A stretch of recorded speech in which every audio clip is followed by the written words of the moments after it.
President Trump cruises to victory with a record-breaking Republican turnout. Trump got more total votes than Obama got as an incumbent. Republican turnout operation in Texas is extraordinary. Complete domination. Receiving more primary votes than any sitting president.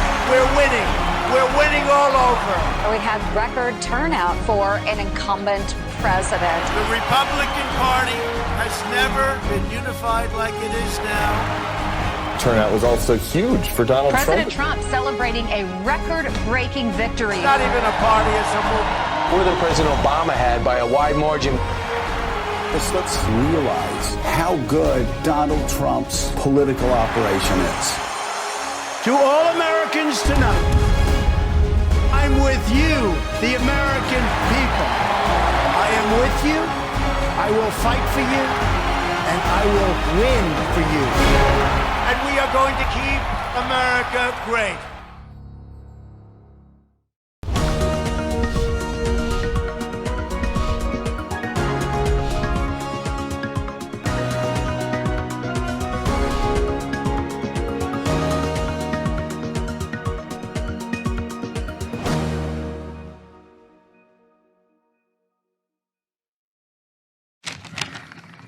Okay, well, MyPillow is a U.S. vertically integrated company which has been forced to adjust to the changing business environment as a result of the pandemic.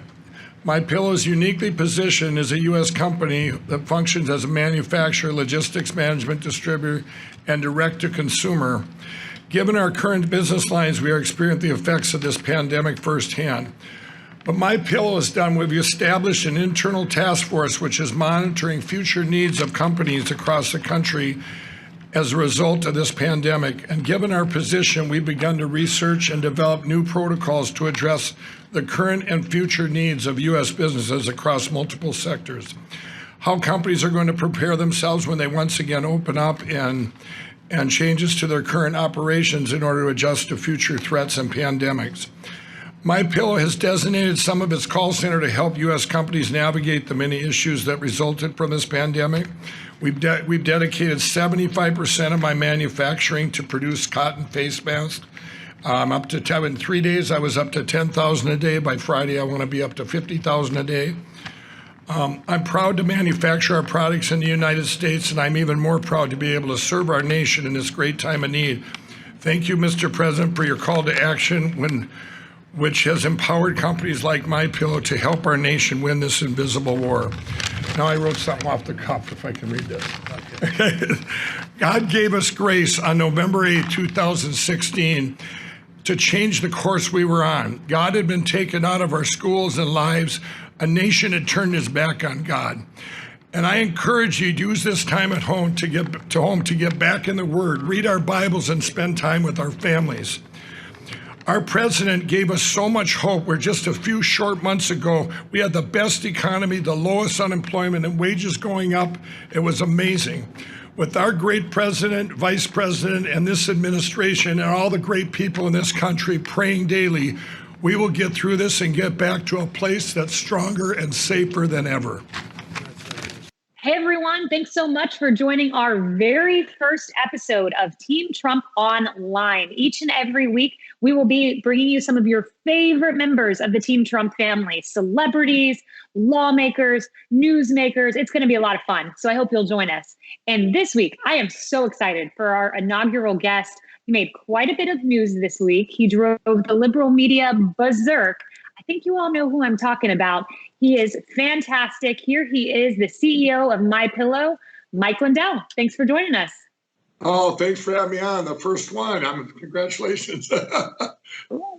Man, you blew it out of the water. I was watching you actually just down the hall in my kitchen, and I watched you and the boldness you had, not just to support this president, but to talk about your faith, to talk about Christ. It was just really beautiful to watch. And I was stunned by the liberal media backlash. What did you say that was so controversial? You know, was it faith? Was it family? Was it God? What do you think it was that drove Jim Acosta and the fake news nuts?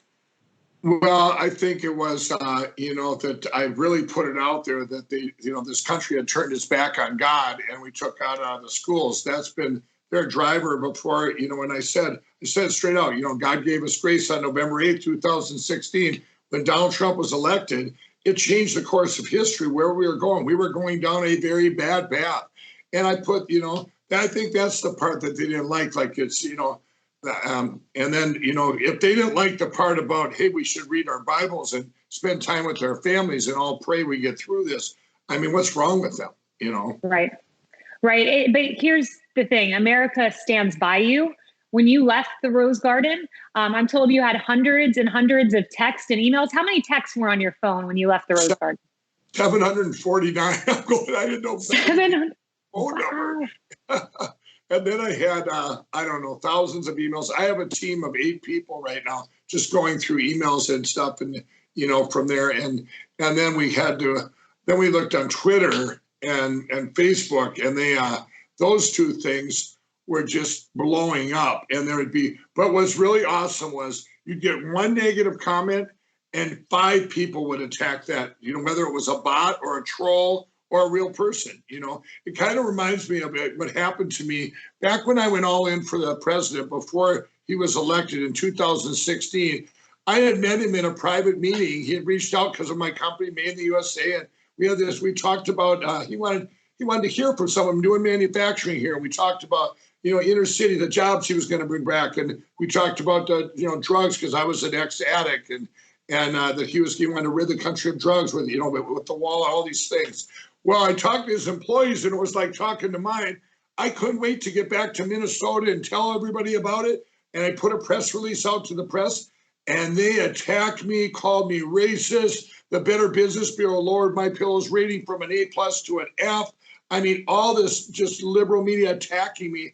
It's like a rerun. It really is. It's like I feel back then. But this time, I'm very well prepared. It doesn't bother me. I'll fight back. I'll stand for. I never backed down then. I'm not going to back down now.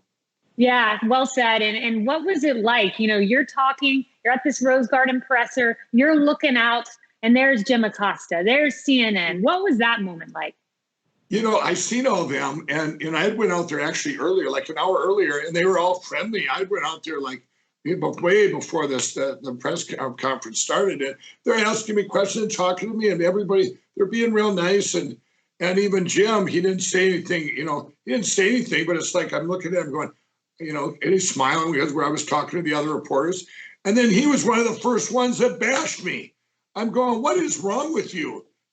This was he said something like it was a PR stunt to advertise My Pillow product. I'm going, what are you talking about? He wanted to say what our companies are doing to help the country for manufacturing masks and respirators, all these other things. These great companies have gotten engaged before they had to be told, you guys need to do this. We did it on our own. And then him to say that, I think, Jim, if you're out there, people know who My Pillow is. I wasn't there to thump pillows. I was there to tell people get other companies engaged in helping out any way they can. And I wanted to tell the people, if you don't do anything else, you at least pray so we can get through this. Pray for our president, pray for our vice president, pray for everybody to unite. Until I said that, I really thought the company was getting united here, but then you still have people like him trying to divide us. Yep. And that is what was so beautiful about your message. It was one of unity. It was one of faith. We're in a time that's unprecedented, uncharted territory. It's not a time to attack. It's a time to come together. But the media is there attacking. When you wrote down those notes, because I saw you had a little piece of paper in your hand in the Rose Garden. Tell me about how you wrote down those notes, how you got this beautiful message cobbled together before the president called you up. Well, when I was invited out to the White House, it was for a roundtable event. And we had to give some remarks, and I thought we were going to do them at the roundtable. I was really confused. I hadn't talked to anybody.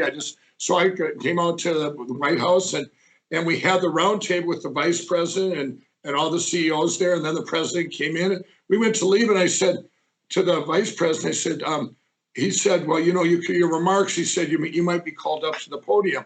Well, I didn't have anything. I go, as long as I'm going to be up there, I want to give a message of hope to the people, not just say about what My Pillow's doing, but maybe get a hope, because I am, known all over the place. I have that platform. So I actually was writing down, it was like 15 minutes before going out there, the back of the sheet, I couldn't even hardly read my writing.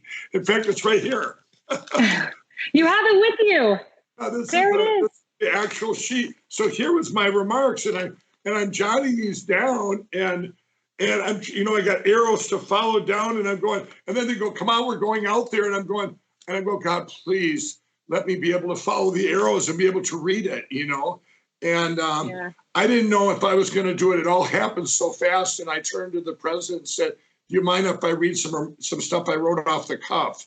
And I was nervous, but I was just, I just felt led by the Lord to say it, Yeah, he ordained that moment, I think, pretty clearly. And America heard you, and America stands by you, Mike. We certainly do at Team Trump as well. And, you and I talked yesterday, and you brought up something pretty important.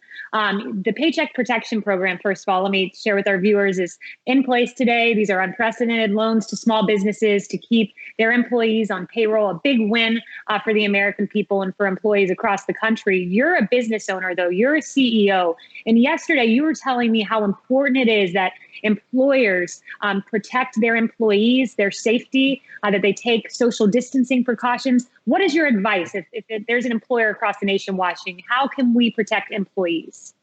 Right. This is very important to me. And right now is like here's what we're doing at MyPillow. We have a couple of people at the door to make sure when one person walks in that they were wearing a mask, that they go wash their hands, that they get sanitized. All their machines are 10 feet apart. And we allow them, we look at just for our business, one of the problems was going to be everybody going on break at the same time. So what we did is said, you can all go on break whenever you want and anytime you want and for as long as you want. So we've individualized it. And any business that's out there that's an essential business, I cannot tell you how important it is to set an example for not only for your employees, but the rest of the country. I just read today, I was kind of upset the other day. I went in the grocery store. Actually, it was 2 days ago. I went in there and the checkout, it's like nothing had changed. Some of them are doing so good, but some of them aren't doing good. And I want to know the ones that are doing good, because if I go in there, I'm not coming back in there if I risk my family or whatever, because you guys don't even have your employees. You don't need a bag. Boy, I'll bag my own right now before I get close to you. And I just read in Florida, it just happened where a grocery store did have the virus there because they didn't take these steps. And I just, I can't say that enough, because if we got to get back to where we are, it's going to be a different footprint, but we need to have safety for all of us to get back, all the other companies that aren't essential to get back to work. When we got to get our country back to work, and we can do it if we put in safety measures to get there. And that's, but it's got to start with the ones that are already that are still open. Yeah, well said. And I'm sorry to our viewers if you see me looking off screen here for a second, Mike. I have a little baby monitor here, so I'm monitoring my baby and working from home and chatting with you. Right. But anyway, moving on to MyPillow. Tell us, I'm sure most of our viewers have heard what MyPillow is doing to help the coronavirus crisis, but share with us what you're doing just in case they haven't heard. Well, we started out, it was just going to be mask, and not just, but I mean, it was going to be mask, and we got up to 10,000 like within 3 days, and I want to get up to 50,000 a day. That was just a short-term goal, a day. I know the media out there was going, oh, he's only making 50,000 masks. That was another thing that bothered me. No, it was get up to 50,000 a day, and that includes, I reached out to other companies that I work with MyPillow. I have other ones that maybe make my topper, everything that's made, that all the companies I deal with that are made in the USA, I've reached out to all of them. Every one of them has switched over to making masks as much as they can. Wow. And so we're going to hit that goal, but I'm looking for into the future to, what other things are going to be needed. I'm working on sanitizer now. I'm working on, because when this ends, I don't want the U.S., as near as the president or anybody, to be relying on China for all our medical needs.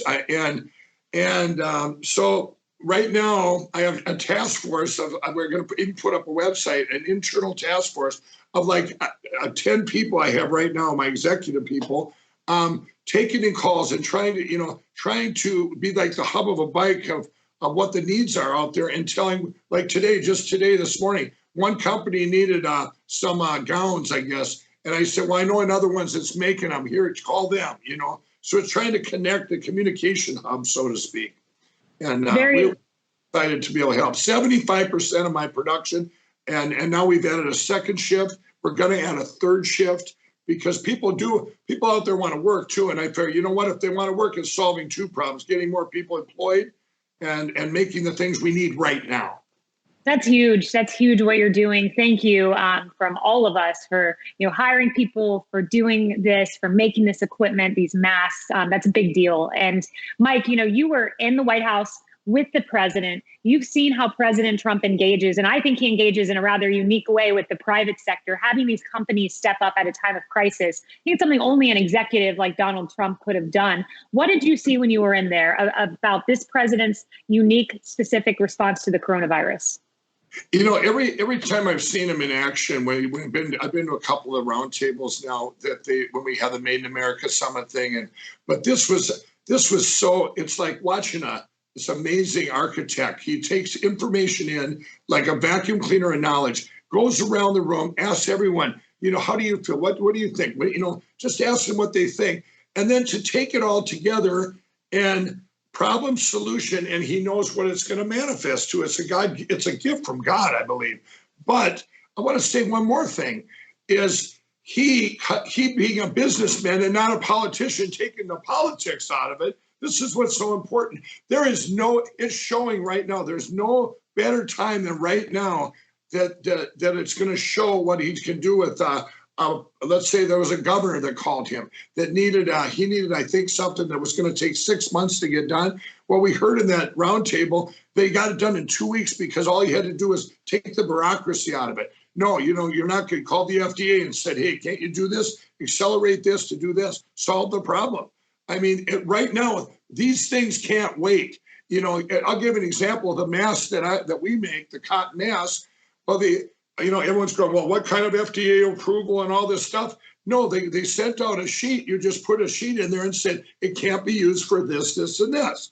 And, these things have to be made business decisions. Every day there's all these deviations that come in, and he's got to react to all the different deviations and still keep the big end goal in place. And then he's got to, I can't imagine what he's going through. But I'll tell you, I told people the other day, it's the old doctor thing. Would you rather have a doctor? I tell my friends on the left here, I said, would you rather have the best doctor in the world, but you don't particularly like him, working on you? Or would you rather have a doctor that you love, but he doesn't know what he's doing? We have the best doctor ever right now on this, working on this. That's exactly right. It's why 63% say they approve of what President Trump is doing with the coronavirus. Last question for you, Mike. If you had to leave America with a message of hope, look into the camera, tell the American people what message you'd give them. Well, my message is we are going to get through this. And I want you to look back. We've had other tragedies like 9/11. When 9/11 happened and we got through it, we became a safer place because of it. We put in things that, changes that were put in to make it a better place then. And, a safer place, Well, this is going to be different when we get through this. But you know what? It will be a more secure and safer place. And I will repeat it again, what I said from that podium. Spend this time getting in the Word. I believe we're in the greatest revival in history right now. And get back to God. This is the time to spend with your families. And everybody stay in prayer every day because we have the best people in charge up there. They're taking it in and making the best decisions. I left the White House I'm an optimistic person. I always am. But I left there unfold, just being inside there and seeing what's going on and the decisions. Our president and vice president are working nonstop from the morning they get up till the time they go to bed at night. And so is everybody else. And we're going to get through this. And it's going to be amazing coming out the other side. It's going to be different, but I believe it's going to unite our country as a people. And we're seeing right now how politics can be. You can't make decisions based on politics. It's supposed to be for the people, and that's what our president is showing. And we're going to get through this.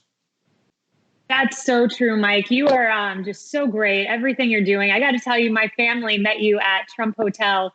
And I have not heard the end of it. My dad, every time he comes in for Christmas, he's like, I want a MyPillow. And then he got to meet you at Trump Hotel. And he was like, I love Mike. That's my boy. So my family loves you. America loves you. We at Team Trump love you. Thank you for all you're doing. Thanks for joining us today. We really appreciate it. Well, thanks for having me on the first one. Every week, guys, this will be awesome, and get the message out there. God bless you. Thank you so much. And thanks to all our viewers who have tuned in. We can't wait for next week. We have a very special guest. So tune in and see who we've got.